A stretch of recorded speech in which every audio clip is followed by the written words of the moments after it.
চলো আজ পঞ্চতন্ত্র থেকে একটা গল্প শুনি। গল্পের নাম শিয়াল আর গুহা। গল্পের শেষে শিখবো একটা নীতি কথা। আর ছোট্ট বন্ধুরা, তোমরাও এসো, শোনো। এক জঙ্গলে এক শেয়াল বাস করত। একদিন জঙ্গলে খাবার খুঁজতে খুঁজতে শেয়াল খুব ক্লান্ত হয়ে গেল। রোদে হাঁটতে হাঁটতে তার শরীর ঘেমে উঠল। ভাবলো, ধুর, আজ তো খাওয়ার দাওয়ার পেলামই না, কি করা যায়। আবার ক্লান্তিও লাগছে।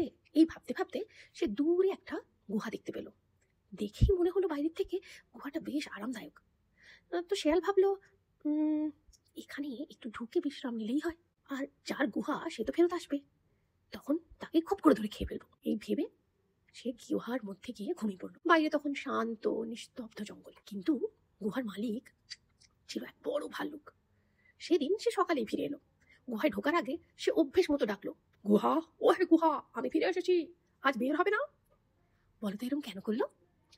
ভালুক জানতো যে জঙ্গলে অনেক রকমের জন্তু জানোয়ার থাকে, কেউ যে কোনো সময় গুহার মধ্যে এসে বসে থাকতে পারে লুকিয়ে।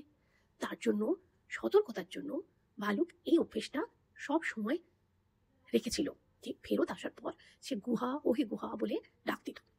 আর শেয়াল হঠাৎ ঘুম থেকে উঠে চমকে উঠলো। কি করবে এখন? সে ভাবলো, যদি গুহার মতো কথা বলি ভালুক তাহলে বুঝতেই পারবে না। তাই সে বলল, ভাই ভালুক, ভেতরে এসো। আর ভালুক তো সাথে সাথেই বুঝে গেল যে গুহা তো কখনো কথা বলে না। সে রেগে গর্জে উঠলো, এই কে রে, কে ভেতরে? আর ভাল্লুকের গর্জন শুনে শেয়াল তাড়াতাড়ি দৌড়ে পালালো, দৌড়ে পালালো। আর কখনোই সে অন্যের গুহায় ঘুমোতে গেল না।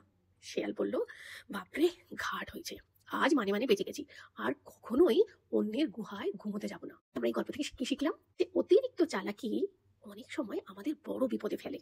সত্য আর সতর্কতা, এই দুটোই সবচেয়ে বড় বুদ্ধি।